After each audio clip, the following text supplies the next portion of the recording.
हरिः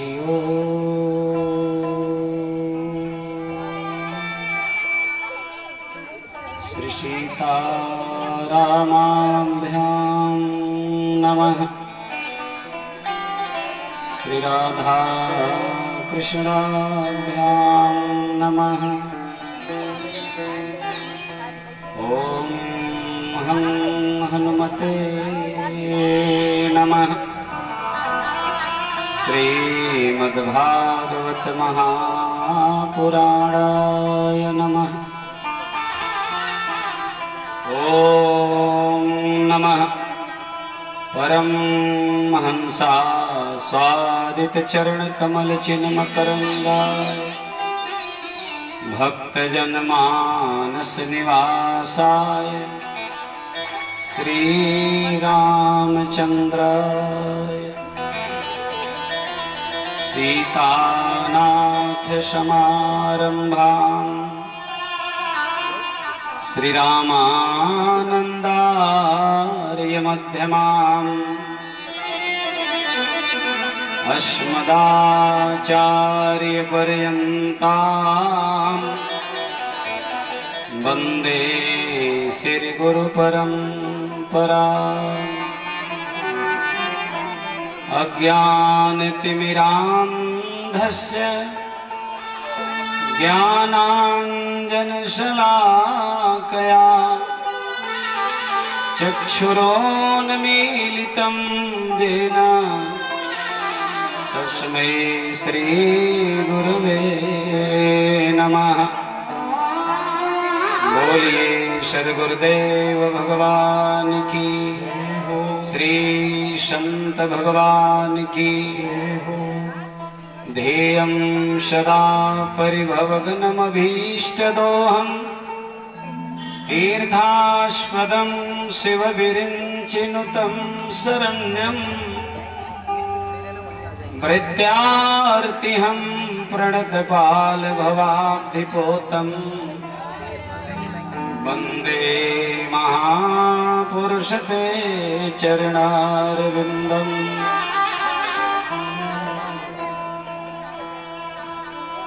बंसी विभूषित करान्नवनीरदाभात् पीताम्बरादरुणबिम्बफलाधरोष्ठात्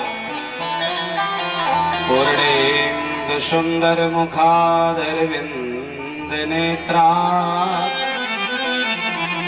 कृष्णात् परं किमपि तत्त्वमहं न जाने। वाञ्छाकल्पतरुभ्यश्च कृपा सिन्धुभ्यैव च पतितानां पावनेभ्यो श्रीवैष्णवेभ्यो नमो नमः। जय जय श्री राधारमण, जय जय नवल किशोर, जय गोपी चितचोर प्रभु, जय जय माखन चोर। श्री वृंदावन के वृक्ष के मर्म न जाने को, डाल डाल अरुपात पर श्री राधे राधे हो। श्री व्यास व्यास नंदन चरण बिनमो बारंबार, जिन सुनाए श्री हरि कथा कियो जगत उद्धार। सभी लोग हाथ जोड़ करके अपने इष्ट का ध्यान करें। अवधनाथ ब्रजनाथ आपका सदा सदा मैं दास रहूं। जब जब जन्मूं इस जग में प्रभु, पद पंकज के पास रहूं। मीरा के प्रभु गिरधर नागर, सूरदास के श्याम नरसी के प्रभु सांवरिया श्री तुलसीदास के राम। श्री राम कथा के रसिक वर एवं कृष्ण कथा के रसिक वर भक्तराज मति धीर आय सुवासन लीजिए श्री तेज पुंज बलवीर। बोलिए श्री हनुमान जी महाराज की, भागवत भगवान की हो, यज्ञ नारायण भगवान की हो, सच्चिदानंद घन भगवान की हो, भगवती गंगा मैया की हो, सरजू महारानी की हो, रामबाग घाट की, वहाँ के पूज्य श्री महाराज जी की। आप सभी लोगों का बड़ा सौभाग्य है, रामबाग घाट के श्री महाराज जी पूज्य चरण श्री श्री 1008 स्वामी श्री संत शिरोमणि श्री बाबा हरिदास जी पधारे हैं। ताली बजा करके महाराज श्री का अभिनंदन किया जाए। जिस यज्ञ में, जिस अनुष्ठान में या किसी भी शुभ आयोजन में आपके सौभाग्यवशात यदि किसी संत का पदार्पण हो गया तो ये सुनिश्चित हो जाता है कि वह यज्ञ, वो आयोजन, वो अनुष्ठान पूरी तरह सफल हो गया। बड़ी कृपा, महती कृपा महाराज श्री की हुई। यज्ञ के प्रथम दिवस में जब जल यात्रा के निमित्त हम सभी लोग वहां गए थे तो पूज्य श्री महाराज जी से निवेदन किए थे हम लोग। महाराज जी ने कहा था ठीक है, जरूर आएंगे। महाराज जी का मेरा जो अपना संबंध है, व्यक्तिगत जो मेरे ऊपर महाराज जी का आशीर्वाद है, प्यार दुलार है, आज कई वर्षों से है। फोन के माध्यम से मैं आशीर्वाद भी लेता रहता हूं। बड़ा ही सरल स्वभाव है जिनका, बड़े ही सहज हैं, विद्वान व्यक्ति हैं। कम उम्र में ही साधुता को स्वीकार कर लेना, भगवान श्री हरि के चरण को का वरण कर लेना, भगवान का संवरण कर लेना, जहां जाने के बाद जीवन के पाप ताप संताप स्वतः समाप्त हो जाते हैं प्यारे, और जहां जाने के बाद पक्की मोहर लग जाती है कि हम राम जी के राम जी, हम राम जी के राम जी। ये जरूर याद रखिएगा, हम राम जी के राम जी हमारे हैं। जगत की जो जगन मोहनी माया है, माया महा ठगिन मैं जानी, ऐसा लोग बोला करते हैं। क्षण मात्र में न जाने माया कहां विचलित करके, कहां ले जा करके किस कचड़े में ढकेल दे, किस खाई में गिरा दे। उस माया के बंधन से अलग होकर के, मोह ममता के रस्सियों से निकल करके भगवत चरण का चरणानुरागी जो हो जाए वे ही संत होते हैं। ऐसे संत का आगमन हुआ है, पूज्य चरण में हम नमन करते हैं। महाराज जी की कृपा, संतों की कृपा। और आपको अगर याद होगा प्यारे, तो मैं कथा में निवेदन प्रायः करता रहता हूं और यहां भी मैं बताया होगा जरूर। तीन ही लोग संसार में आपके अपने सगे हैं, बाकी सब स्वार्थी हैं। पहले तो ये जान लिया जाए स्वार्थी कौन लोग हैं। कई नाम ऐसे हैं सुन करके थोड़ा अटपटा लगता है। कह दिया जाए मां स्वार्थी तो मां को बुरा लगेगा। 9 माह पेट में गर्भ में धारण करके नाना प्रकार के व्यथाओं को, कष्टों को सहने के बाद जन्म दिया और मेरा बेटा मुझे स्वार्थी कह दिया। बेटा मां को स्वार्थी कहे तो ये अपराध है, लेकिन अगर शास्त्र कहता है कि माँ बाप, पत्नी, पुत्र सबका कुछ न कुछ स्वार्थ होता है तो ये बात सही है। बेटे को नहीं कहना चाहिए। माता पिता पुत्र अर्धंगी ये सब हैं स्वार्थ के संगी। सब स्वार्थी हैं, सब पूरा संसार स्वार्थ से जुड़ा है। अच्छा, एक और पहचान बता दूं प्यारे, स्वार्थी वे हैं जो बीच में मिलते हैं और बीच में साथ छोड़ देते हैं। बोलिए राधे राधे। ये कौन लोग हैं?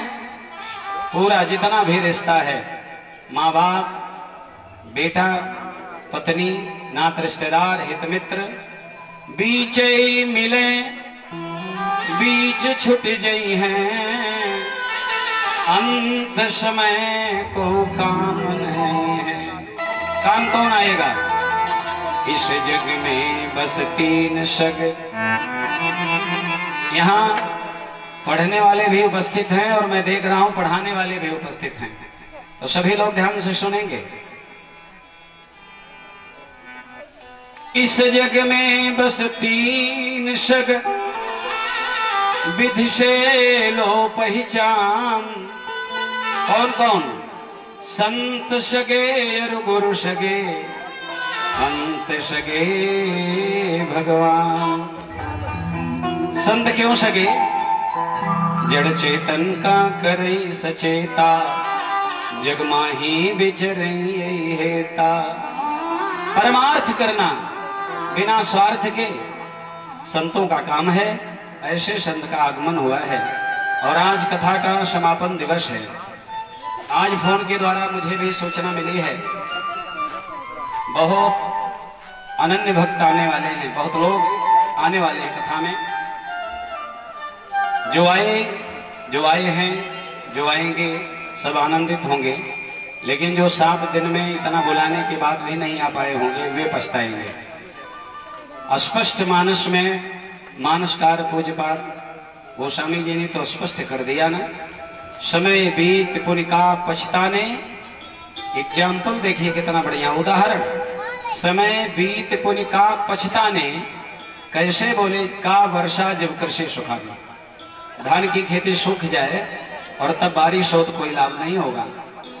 पुण्य पछतई हो अवसर बीते, अवसर को हाथ से न जाने दिया जाए।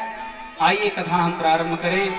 सभी लोग मिलकर के, छोटे बड़े, स्त्री पुरुष, भाव से, स्वभाव से, प्रभाव से, दुराव से, छुपाव से, जैसे बन सके, जो श्रद्धा आपके पास है, भगवान के हरि नाम का पहले हम कीर्तन गा लें। बोलिए सच्चिदानंद भगवान की जय।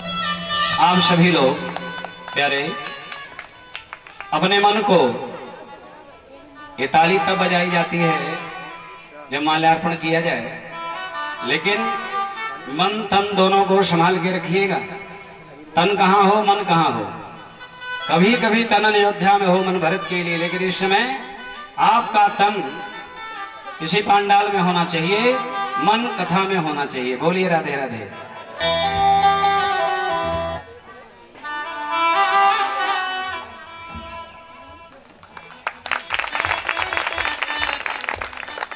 श्री राधे। कल भगवान का विवाह हुआ। भगवान योगेश्वर श्याम सुंदर का प्रथम विवाह, पहला विवाह हुआ महारानी रुक्मिणी के साथ। याद है किसी को क्या? कल विवाह हुआ, कल यहां बारात आई थी, और जैसे आपकी बारात जाती है वैसे आई थी, अंग्रेजी बाजा की व्यवस्था थी। बोलिए राधे राधे। आनंद आया था कल, और वो आनंद आज तक रहना चाहिए। और आज एक उसी आनंद में नए आनंद की गति होगी। भगवान का एक विवाह हो गया, लेकिन एक चिंता हो गई। चिंता क्या हुई भाई? कुछ दिन बीतने के बाद महारानी रुक्मिणी ने एक सुंदर पुत्र को जन्म दिया। बोलिए कृष्णचंद्र भगवान की जय। लेकिन पुत्र का उत्सव नहीं मना।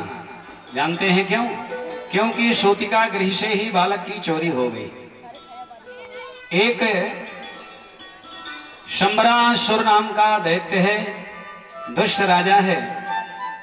उसे कहीं से पता चल गया कि जो कृष्ण के पुत्र के रूप में रुक्मिणी नंदन आए हैं द्वारिका में, वो मेरा शत्रु है, तो चुरा ले गया।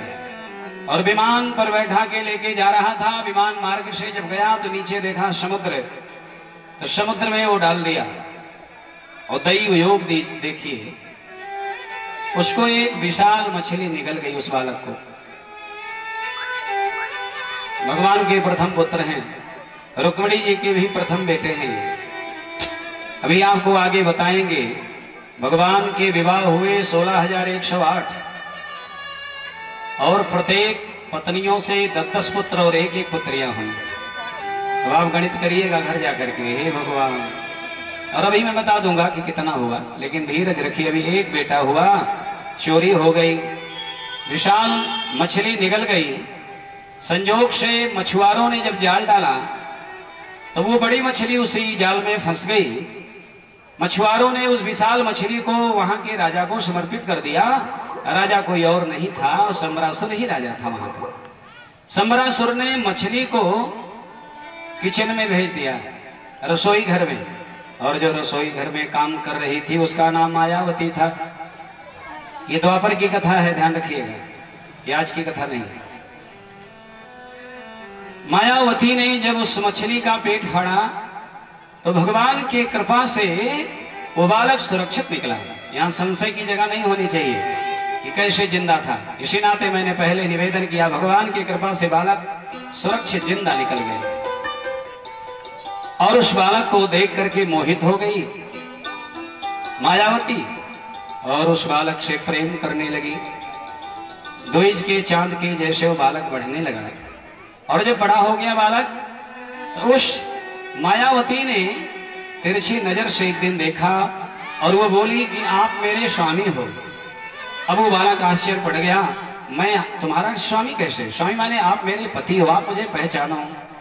श्री सुखदेव जी कहते हैं, परीक्षित कामस्तु वासुदेवांसो दग्ध प्राग रुद्र मन्नुना देहोपपत्तये भूयस तमेव प्रतिपद्यत। सुखदेव भगवान कहते हैं, परीक्षित कामदेव भगवान वासुदेव के अंश ही हैं। वे पहले भगवान रुद्र को क्रोधाग्नि थे, भगवान रुद्र के क्रोधाग्नि से भस्म हो गए थे। शंकर जी ने कामदेव को जला दिया था। उन्होंने पुनः अपने अंशी भगवान वासुदेव का ही आश्रय लिया। और ये इस घटना को पूरी तरह जानने के लिए थोड़ा चलना पड़ेगा पीछे। जिस समय देवताओं के प्रेरणा से निवेदन पर कामदेव भगवान शंकर को विचलित करने के लिए उपस्थित हुए तो भगवान शिव ने तीसरी आंख खोल करके कामदेव को भस्म कर दिया। तब शिव तीसर नयन उघारा चितवत काम भयो जरिछारा। कामदेव भस्म हो गए और जो काम की पत्नी रति है रुदन करते हुए भगवान शिव के पास आई। भगवान क्रोध में थे, लाल लाल आंखें हैं शिव जी की, क्योंकि काम को अभी अभी भस्मसात किए हैं। और वो भी तीसरा नेत्र खोल करके भगवान का क्रोध पारावार नहीं। लेकिन रति ने जैसे ही पति की चिंता में सती पति के चरणों में सिर को रखा है, भगवान शिव का क्रोध क्या उसी तरह बना रहा होगा ना? ये आपका क्रोध है कि चढ़ जाएगा तो जल्दी उतरेगा नहीं। मनाने के लिए कई लोग आते हैं, लेकिन धन्य है भगवान क्रोध करके काम भी कर दिए, काम का काम तमाम कर दिया, जगत का काम भी हो गया। लेकिन भगवान काम को भस्मसात करने वाले भोलेनाथ रति को देख करके शांत हो गए।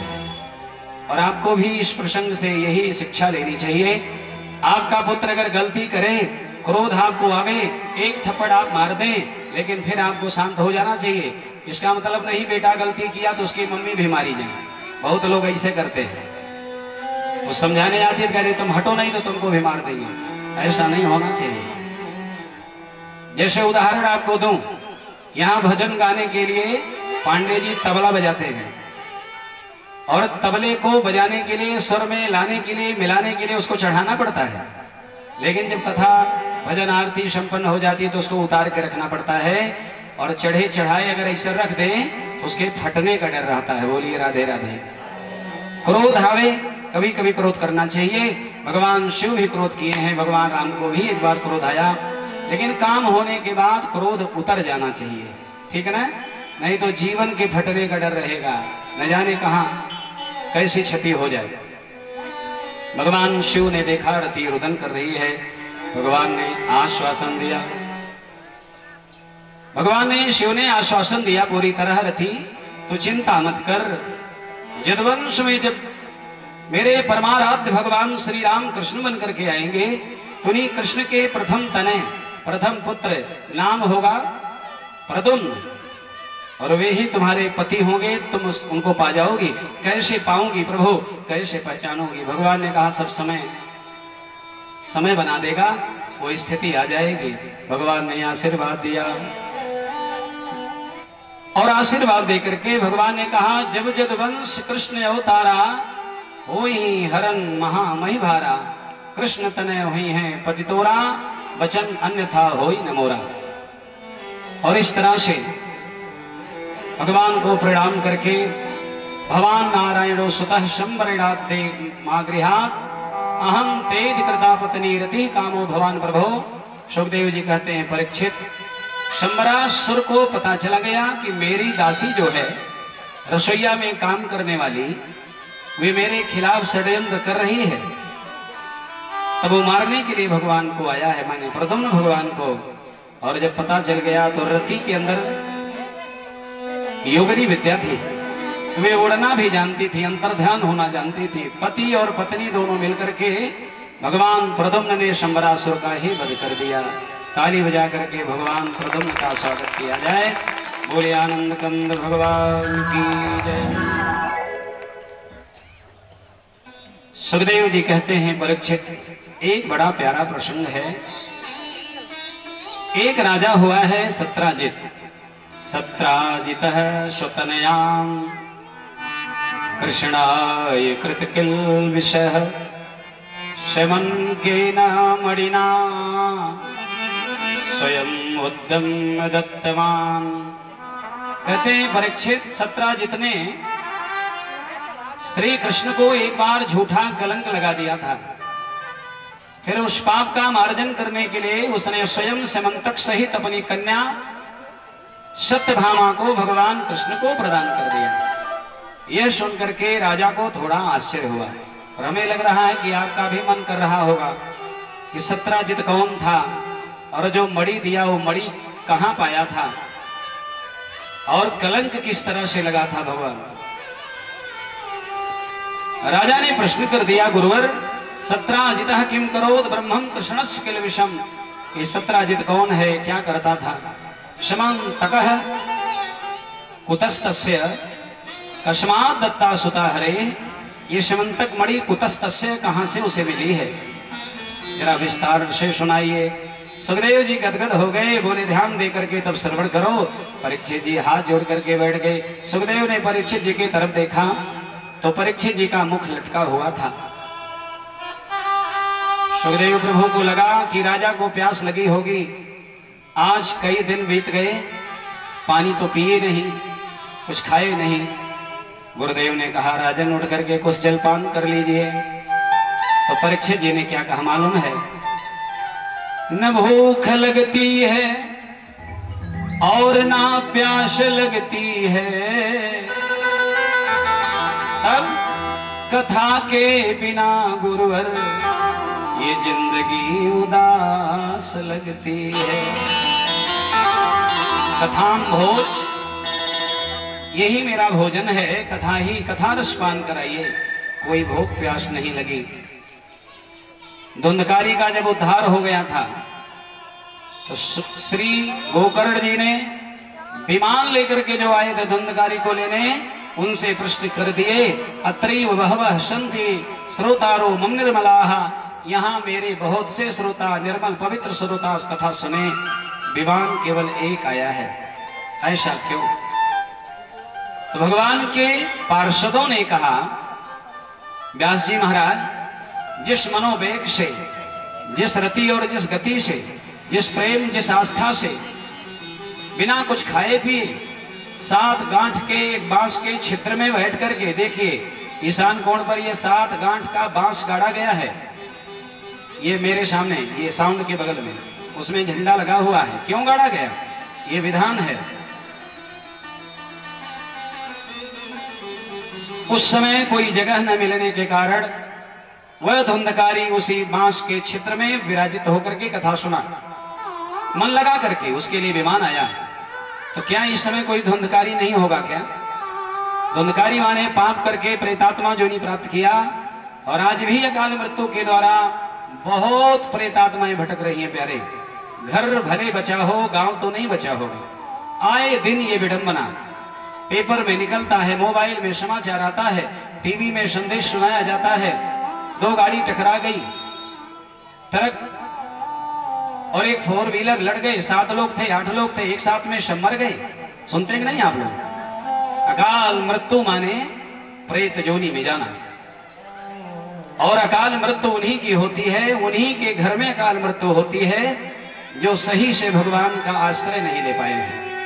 भगवान के चरण का जल जिन्होंने नहीं स्वीकार किया, भगवान को स्नान करा करके ठाकुर जी का चरणामृत जिन्होंने नहीं लिया, चरणामृत लेते समय क्या पढ़ा जाता है? अकाल मृत्यु हरणम, पहले अकाल मृत्यु का ही हरण यही बोला जाता है। अकाल मृत्यु हरणम सर्वव्याधि विनाशनम विष्णु पादोदकम पीत्वा पुनर्जन्म न विद्यते। विष्णु चरण के जल को, राम चरण जल को ग्रहण करने के बाद पुनर्जन्म न हो। और ये प्रभु जब तक यह जिंदगी है, जब मरे तो सहज मृत्यु हो हमारी, अकाल मृत्यु न हो। भूत बनना पड़ता है, प्रेत बनना पड़ता है, भयंकर यातना सहनी पड़ती है। तो अकाल मृत्यु से बचना है, मेरा एक्सीडेंट ना हो जाए, जल में डूब करके, जल में जल करके, पेड़ से गिर करके, सड़क पर गिर करके किसी तरह से भी मेरी अकाल मृत्यु ना हो। इसलिए भगवान, अगर ठाकुर जी नहीं है, गोपाल जी घर में नहीं है, तो रोजाना प्रयास करिएगा, फोटो घर में लगा हो, गुरु जी का फोटो लगा हो, किसी संत का चरण मिल जाए, ऐसे संत के चरण का स्मरण कर लेने मात्र से भी अकाल मृत्यु टल जाती है। गोकर्ण जी ने कहा, त्रयी वहवः सन्ति श्रोतारो मम निर्मलाः। बहुत लोगों ने कथा सुनी है। तब पार्षदों ने कहा, लोगों के सुनने में और धुंधकारी के सुनने में बड़ा अंतर था। बिना कुछ खाए पिए अनवरत एक जगह विराजित होकर के कथा सुना है, पूरा लाभ मिला है। और लोग बीच में उड़ जाते थे, कथा के बीच में आपस में, कथा छोड़ करके आपस में लोग बात करने लगते थे। बात करते समय तो कथा छूट गई होगी भैया, इस नाते बीच में बात नहीं करना चाहिए, और आज तो कतई नहीं करना चाहिए। आखिरी दिन की कथा है, मनोवेग से जो कथा सुनते हैं, जिनके सुनने की जो गति होती है, उसी तरह की परमात्मा में उनके मन की रति होती है, और लक्ष्मीपति का उनके ऊपर उसी तरह से कृपा होती है। बोलिए राधे राधे। काम करना चाहिए जिससे हमारा प्रेम भगवान के चरणों में हो जाए। प्रश्न किया गया है, ये सत्राजित कौन है? सुखदेव जी कहते हैं, परीक्षित, आसीत सत्राजितः सूर्यो। परिचय दे रहे हैं, परिचय, मैं भी परिचय करा हूं, सुनिए ध्यान से। आसीत सत्राजितः सूर्यो भक्तस्य परमः सखा प्रीतस्तस्मै मणिं प्रादात् सूर्यस्तुष्टः समन्तकम्।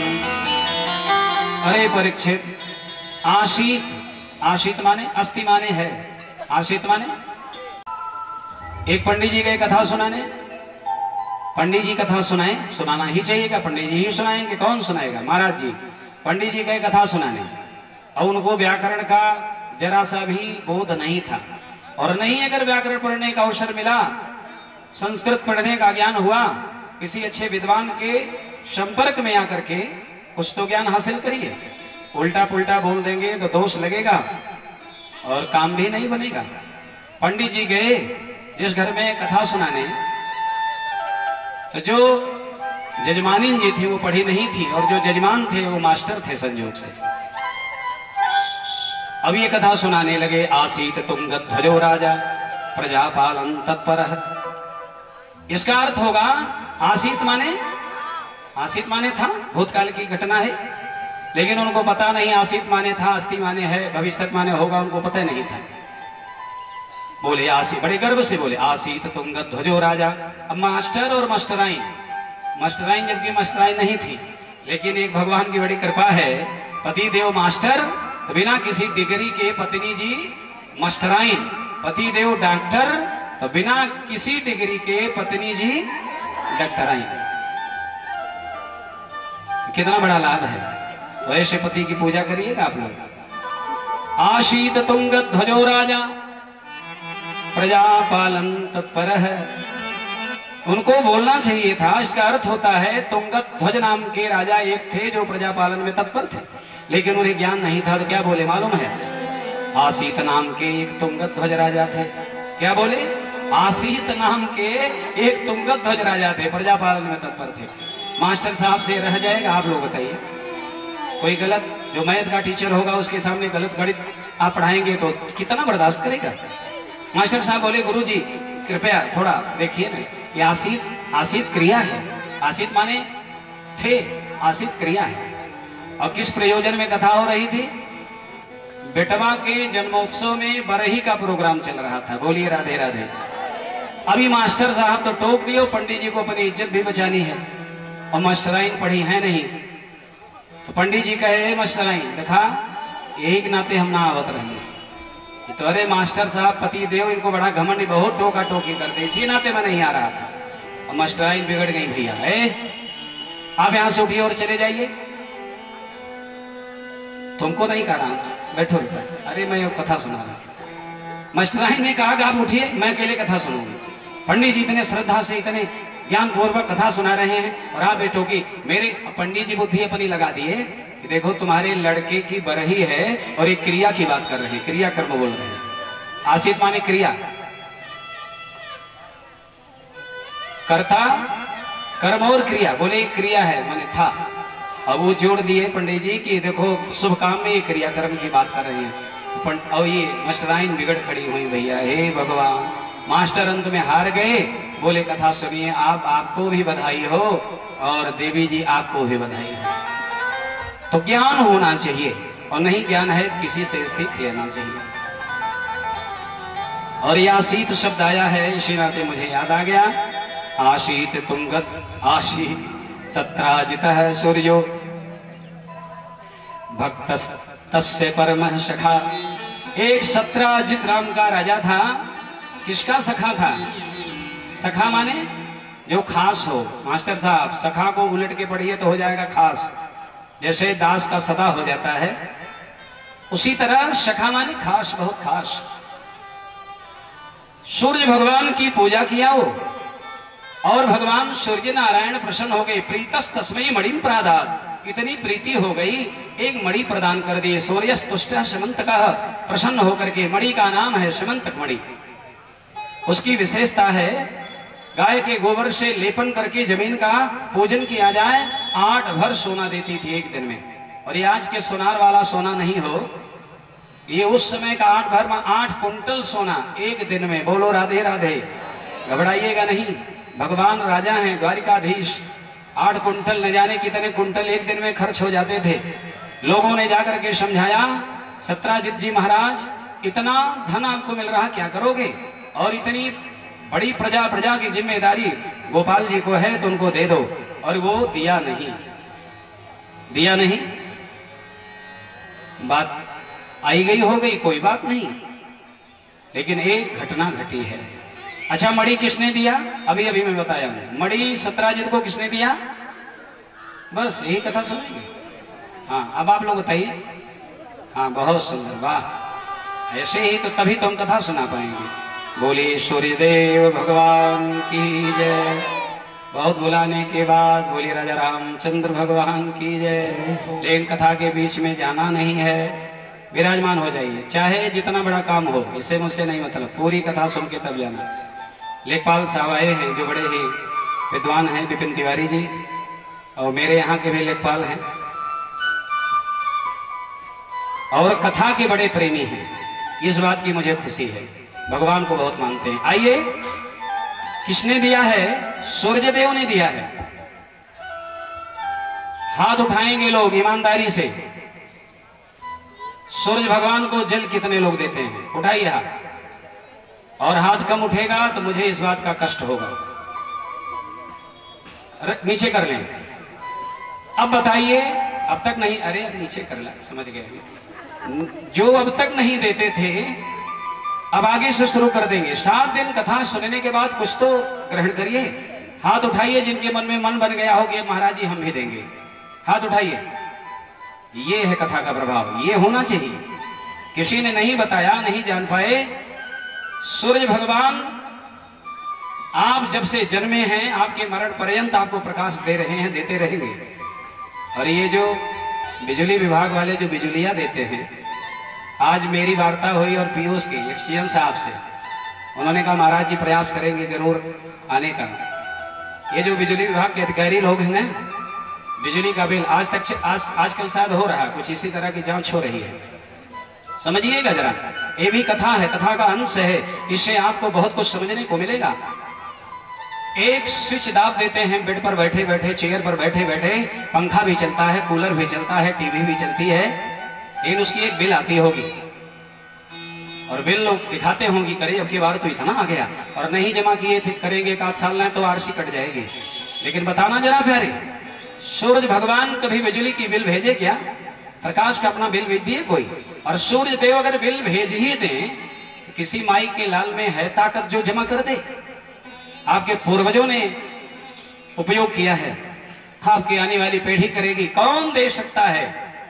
हवा पंखा न चले तो गर्मी लगती है, मुझे भी गर्मी लग रही थी, हमने कहा एक पंखा लगाओ, सुनिए लग गया। इसकी बिल भरनी पड़ती है, लेकिन पवन देव अगर भेज दे बिल तो क्या होगा? जमा कर पाओगे? शहर में रहने वालों पानी का बिल, मैं खुद पानी का बिल देता हूं, पानी का बिल हाउस टैक्स देना पड़ता है, भरना पड़ता है, लेकिन कहीं वरुण देवता पानी का बिल पहुंचा देता, भर पाएंगे? इस नाते एक निवेदन है, ऐसे जल के अधिष्ठात्र देवता वरुण को प्रणाम करिए, गंगा जमुना में स्नान करिए, सरजू में नहीं रोज तो रविवार को स्नान करिए, सूर्य देव को जल दीजिए, भगवान शिव को जल दीजिए।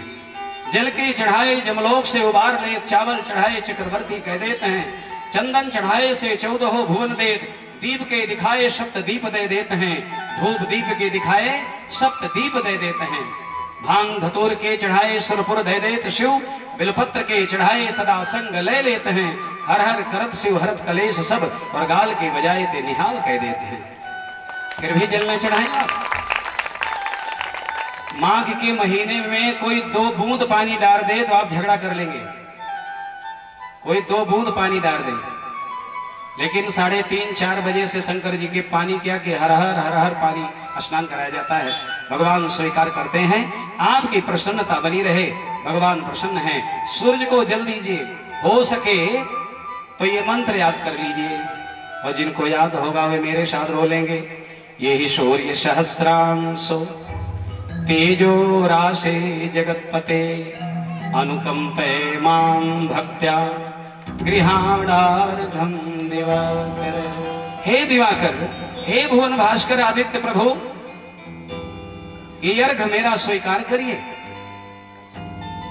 कभी कभी हठी लोग समाज में आ जाते हैं, एक व्यक्ति जल दे रहा था, दूसरा आ गया अज्ञानी मूर्ख, उसने कहा क्या मूर्खता की बात कर रहे हो? जो अज्ञानी था वो कह रहा है कि क्या मूर्खता की बात और काम कर रहे हो, क्या हुआ? हजारों किलोमीटर ऊपर, लाखों किलोमीटर ऊपर सूर्यदेव तुम्हारा जल पाएंगे क्या? तब वो पढ़ा लिखा ज्यादा था जो जला दे रहा था, उसने कहा जल दे देने दो तब बताते हैं। तो कहे, उसने कहा बताओगे क्या? ये जल देना सब बेकार, ये पत्थर पर जल चढ़ाना, ये पत्थर पे भगवान, ये सब बेकार की बात मत करो। तब उसने उनको एक सांस में 10 गाली देना शुरू किया। बोलिए राधे राधे। ये न ग्रहण करिएगा कि आपको कोई टोके तो आप गाली दीजिए, ये कहीं की बात याद आ गई, उसने गाली दिया, बहुत गाली दिया, माँ का नाम लेकर, बहन का नाम, और वो अगला नाराज हो गया। तब ये हाथ जोड़ लिया, भैया माता पिता आपके कहाँ है? बोले गांव पर। कई किलोमीटर? 5 किलोमीटर। तो मेरी गाली 5 किलोमीटर पहुंच गई आपके घर माता पिता के पास, आप क्यों नाराज हो गए? मैं तो गाली यहां दे रहा हूं, तो हवा में उड़ गई, गाली आपके घर कैसे पहुंच गई? कहे क्यों नहीं, मेरे माँ बाप को गाली दे पहुंचेगी क्यों नहीं? ये तो मान लिया जाए तो पहुंच गई। उसने कहा तो मैं मान लिया हूं कि मेरा जल भगवान सूर्य को मिलता है रोज, शंकर जी को नहीं। मेरी गाली अगर पहुंच गई तो जल भी पहुंच जाएगा। ये कुतर्की लोग समाज में अधिक संख्या में पाए जाते हैं, कुछ इस तरह की प्रजातियां कुछ ज्यादा ही पाई जाती हैं। बोलिए राधे राधे। सूर्य भगवान को जल दिया करिए, और अगर यही सूर्य शास्त्रांशो तेजो रासे जगतपते अनुकंपे माम भक्त्या गृहाणार्घम दिवाकर नहीं याद हो सके तो ओम घृणी सूर्याय नमः ऐसा बोला करिए। जिनके राशि के स्वामी सूर्य हों, बड़ी महत्वपूर्ण बात बोल रहा हूं, और किनके राशि के स्वामी सूर्य होंगे? जिनका नाम मां से होगा, ता से होगा, और भी अक्षर हैं, लेकिन मैं भागवत कथा सुनाने बैठा हूं, ज्योतिष पढ़ाने नहीं बैठा हूं, इस नाते थोड़ा सा ही जानिए। उनकी राशि सिंह होगी। सिंहस्यात्पति सूर्य, सिंह राशि के मालिक भगवान भुवन भास्कर सूर्य देव हैं। उन्हें जल जरूर देना होगा। जिनके भाग्य के स्वामी, जिनके जन्मांक चक्र के कुंडली के नवम भाव के स्वामी सूर्य हो, भाग्य सूर्य हो, उनकी दशा चल रही हो, राज भोग भोगेगा, वो राजयोग लेकर के आया हो। मैं एक दिन निवेदन किया था, किसी को कुंडली दिखानी हो, जनपत्री वगैरह, भविष्य कैसा होगा, किस ओर तेरी मंजिल किस ओर जा रहा है, ध्यान दीजिएगा। कभी कभी ग्रहों को जाने बिना, ज्योतिष के माध्यम से ग्रहों को पहचाने बिना लोग मनमुखी बात करने लगते हैं, कर्म करने लगते हैं, पूजा करने लगते हैं। कहां आपको जाना है, कहां आप चल दिए हैं? मार्ग के बारे में जो ज्ञाता हैं, जो जानकार लोग, उनसे पूछिए, भैया आप इस रास्ते पे आने जाने वाले हैं, तो बताइए ठीक है कि नहीं। मार्ग पूछ करके, और जहां आप अनभिज्ञ हो वहां कई बार पूछना चाहिए। और यहाँ तो बहुत बुद्धिमान ऐसे बिना पूछे चल देते हैं, और आखिरी में पहुंच करके कम बैक टू पवेलियन लौट आते हैं, कोई काम नहीं होता, समय जाया चला जाता है। अनमोल तेरा जीवन यूं ही गंवा रहा है, किस ओर तेरी मंजिल किस ओर जा रहा है। तो ऐसे नहीं समझ में आएगा। आइए मिल करके इस बात को सब लोग जाने, और जो लोग गलत तरीके से बैठे हैं वे सही तरीके से बैठ जाए। हाँ, समझने वाले समझ गए होंगे। और पैर में अगर दर्द हो, पैर पसार के बैठना है, तो कृपया मंच की तरफ, ये व्यासपीठ है, भागवत भगवान है, विराजित है ठाकुर जी मेरे, इधर नहीं कहीं इधर उधर कर पसार लीजिएगा, कोई बात नहीं। ये कथा में छूट है मेरी तरफ से। आजकल नौजवानों को, नौजवान भाइयों को भी दर्द होने लगा है, नौजवान को भी ब्लड प्रेशर हो गया। जिस उम्र में नहीं होना था उस उम्र में भी डायबिटीज हो गई है, तमाम प्रकार की समस्याएं। और मैं एक निवेदन और कथा में किया करता हूं, भजन गाने के पहले, भजन में गुनगुनाने के पहले जरा कुछ सुनाना चाहता हूं। समाज को अगर सुधार, क्रांति प्रदान करनी है, नौजवान भाइयों जरा आप लोग विशेष रूप से सुनिएगा, समाज में विचारधारा प्रवाहित करनी है, सद्विचारधारा, जिसमें सद्बुद्धिमान लोग हो जाएं, तो जिम्मेदारी सबसे ज्यादा नौजवानों की है। पीयूष जी, आप भी नौजवान अभी हो, और सदिया ना भइल बा, तो नौजवान अभी नहीं है। और जिनकी शादी नहीं हुई है, पत्नी सुंदर मिले, अच्छी मिले, अनुकूल मिले, उसके लिए भी मैं बताऊंगा क्या करना चाहिए। खेती कर रहे हो, अन्नपूर्णा हो नहीं है, उनके लिए भी मैं बताऊंगा, सब भागवत में है। व्यापार बिजनेस कर रहे हो, नौकरी कर रहे हैं, अधिकारी चाप चढ़ाया है, अधिकारी से आप व्यथित परेशान हैं, क्या करेंगे आप? अधिकारी आपके अनुकूल हो जाए, कथा में क्या नहीं है प्यारे। लेकिन निवेदन मेरा यह है, समाज को सुधार धारा देने के लिए बूढ़े बुजुर्ग क्या करेंगे, इनका समय अब नहीं रहा। बालक वृंद क्या कर सकते, इनका समय अभी आया नहीं। जो 20 के लोग हैं, नौजवान भाई, उन्हें ध्यान देना होगा।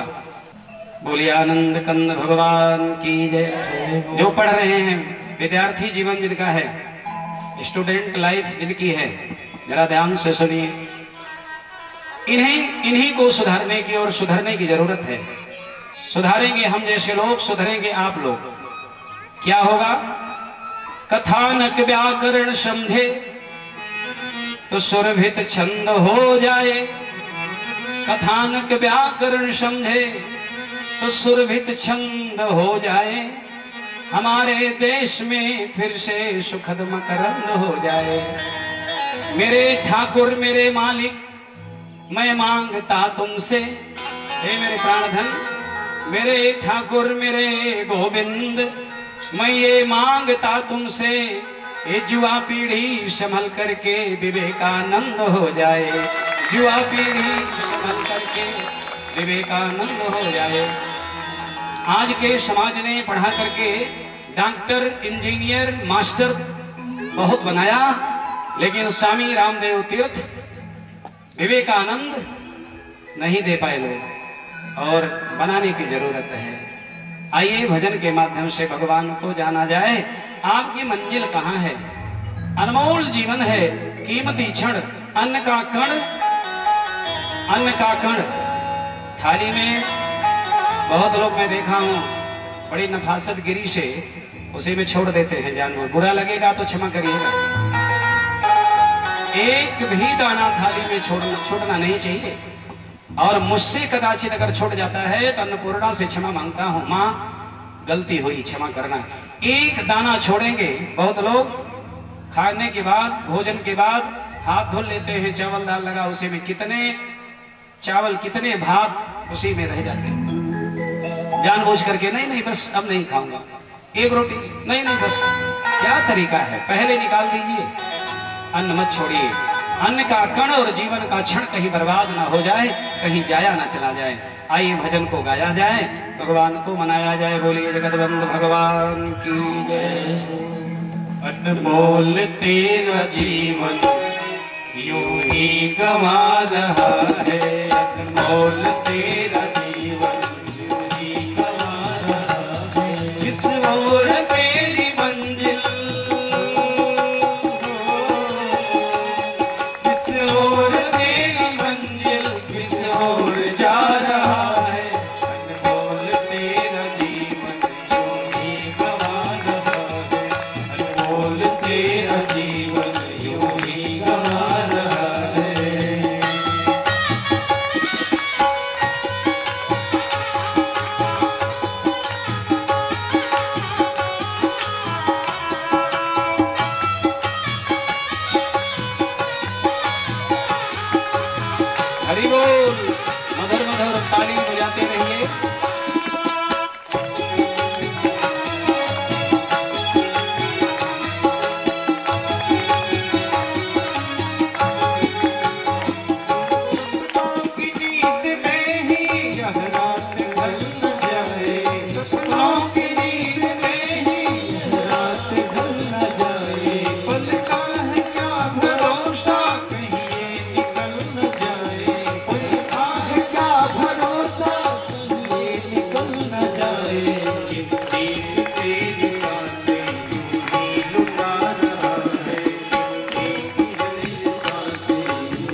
वत्सल भगवान की जय हो। ये जीवन बड़ा अनमोल है, बड़ा कीमती है। बड़े भाग्य मानुष तन पावा, सुर दुर्लभ शब ग्रंथ कहीं रहिए, किसी अवस्था में, किसी स्थिति, किसी व्यवस्था में रहिए, राम राम कहिए। जाहे विधि राखे राम, ताहे विधि रहिए, सीताराम सीताराम सीताराम कहिए। महलों में हो या झोपड़ी में, कभी दर्द सताने लगे, गरीबी का दुख जब सताने लगे, तो एक नियम, एक सूत्र दे रहा हूं, स्वीकार कर लीजिएगा। जब कभी गरीबी सताने लगे आपको, तो किसी के महल को मत देखिएगा, झोपड़ी की तरफ दृष्टिपात करिएगा। संतोष मिलेगा कि मुझसे भी गए गुजरे लोग जी रहे हैं, बल मिलेगा। माताओं, आप घर में रोटी बेलते रहिए, सब्जी काटते रहिए, भोजन बनाते रहिए, सीताराम सीताराम सीताराम गाते रहिए, गुनगुनाते रहिए। और केवल आप स्त्रियों के लिए ही नहीं, ये पुरुष वर्ग के लोग जो आलू छील रहे हैं, सब्जी काट रहे हैं, काटते रहिए, छीलते रहिए, बनाते रहिए, लेकिन कथा सुनते रहिए, गुनगुनाते रहिए। जहां भी रहो, जैसे रहो, जिस देश में रहो, परदेश में रहो, स्वदेश में रहो, राधा रमण राधा रमण राधा रमण कहो। जहां रहो, जैसे रहो। भगवान का दूसरा विवाह कहां हुआ? जब 17 जितने लोगों के कहने पर भगवान द्वारिकाधीश को मणि नहीं दिया। एक दिन की घटना देखिए। 17 का छोटा भाई है प्रसेनजित, सूर्य द्वारा प्रदत्त मणि, समंतक मणि को गले में धारण करके शिकार खेलने जंगल में गया। दैव योग की प्रबलता देखिए, उसके घोड़े को एक सिंह ने मार दिया, इसे भी मार दिया। मणि लेकर के सिंह जंगल के तरफ जब गया तो एक विशाल भालू आया। भालू सिंह से भी बलवान होता है। सिंह को मार करके भालू मणि लेकर के चला गया।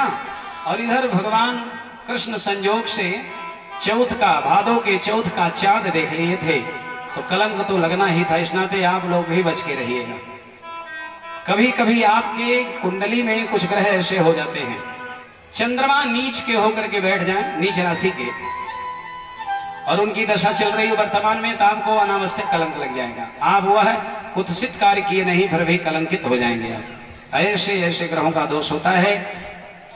और वे चंद्रमा, क्योंकि चंद्रमा स्वयं कलंकित हैं, चंद्रमा में छाया है। और मानो अहिल्या के पति गौतम ऋषि का श्राप है, तो ऐसे चंद्रमा को देखने से भगवान कलंकित हो गए। प्रेमियों, जब भगवान को कलंक लग गया तो हम आप किस गिनती में हैं? इस नाते ज्यादा बच के रहने की आवश्यकता है। भगवान को सुनाई दिया। गर्गाचार्य जी से पूछे, गुरुदेव ये सब क्या हो रहा है? गर्गाचार्य जी ने कहा कि तुम चंद्रमा को देख लिए हो, कलंक की चौथ, इसका परिमार्जन करने के लिए तुम्हें प्रयास करना होगा। भगवान ने क्या किया? रथारूढ़ होकर के भगवान द्वारिकाधीश स्वयं जंगल की तरफ गए और देखे प्रसेनजित मरा पड़ा मिला, घोड़ा भी मरा है। आगे गए तो एक सिंह मरा पड़ा मिला। और भालू के पदचाप को देखते हुए, उस चिन्ह को देखते हुए भगवान द्वारिकाधीश अकेले गए हैं, बढ़ते चले जा रहे हैं। एक गुफा मिली जंगल में। उसी गुफा के द्वार पर एक लड़की थी जो भालू की बेटी थी, उसी चमकती मणि को खेल रही थी। लेकर के भगवान छीनने लगे, बड़े जोर से चिल्लाई। उसका बाप गुफा में सो रहा था, दौड़ करके आया, भगवान से लड़ाई करने लगा। परीक्षित ने कहा, गुरुदेव आखिर में वो कौन था जो भगवान से भिड़ गया? भगवान ने कहा, सुखदेव जी ने कहा, राजन वो भालू था, उसी बेटी का बाप था। दोनों लोगों में युद्ध हुआ। और एक दो दिन नहीं, आसीत दंष्टा विंसही मित रेतर मुष्ट भी 28 दिन तक भगवान का उस भालू का युद्ध हुआ। 28वें दिन भगवान ने एक थप्पड़ जड़ा, धड़ाम से भालू गिरा। और जब गिरा तब उसे चेतना आई कि मुझसे अपराध हो गया। अपने परमात्मा को पहचान करके चरण में गिर पड़ा। बोलिए राधे राधे। अब आपको भी तो आश्चर्य लग रहा होगा, आखिर में भालू कौन था? एक युग पीछे चलना पड़ेगा। ये कथा द्वापर की है। लेकिन त्रेता में चलिए, आपको ले चलते हैं रामायुग में। चलिए, लड़ाई हो गई भगवान राम की और रावण की। भगवान श्री अवध में आए, सभी मित्रों को, सखाओं को, भालुओं को, बंदरों को बैठा करके भगवान ने प्रशंसा करना शुरू किया। कोई भी बड़ा काम करते हैं भगवान, चाहे राम हो चाहे कृष्ण, जो यश है वो सब में बांट देते हैं। भगवान ने कहा, आप लोगों ने बहुत बड़ा काम किया है, रावण को जीतना आसान नहीं था। आप लोग न होते, हनुमान, जामुन, सुग्रीव न होते, ये लड़ाई जीती नहीं जा सकती थी आसानी से। आप लोग संतुष्ट हैं ना? अरे हम नहीं आपसे पूछ रहे, मूड़ी हिलाने लगे, मना लगा के सुनिए। भगवान ने पूछा कि आप लोग लड़ाई से संतुष्ट हैं? अब मैं पूछने जा रहा हूं, अब मूड़ी हिलाइएगा। आप लोग कथा से संतुष्ट हैं ना? कथा आज खूब देर तक चले ना, 6 बजे तक। हाँ, और देर 7 बजे तक तो रोज चलती है। ये तो हम इसी नाते बोल दिए कि देखें ध्यान में है कि नहीं आप लोग। कभी कभी कथा के आनंद में इतना विभोर हो जाते हैं, डूब जाते हैं, समय का पता नहीं चलता। कथा में समय ज्यादा बीते तो बिता लेना चाहिए, बाकी और काम तो जीवन भर करना है। जामवंत जी खड़े हो गए। भगवान ने कहा, युद्ध से संतुष्ट हैं? जामवंत जी खड़े हुए कहे, युद्ध बहुत बढ़िया हुआ, लेकिन लड़ाई से मेरा मन भरा नहीं प्रभु। भगवान राम ने कहा, तब जामवंत जी पास में आए, धीरे से कहे कि मेरा मन अभी भी लड़ने का है। वे जामवंत जी वे ही हैं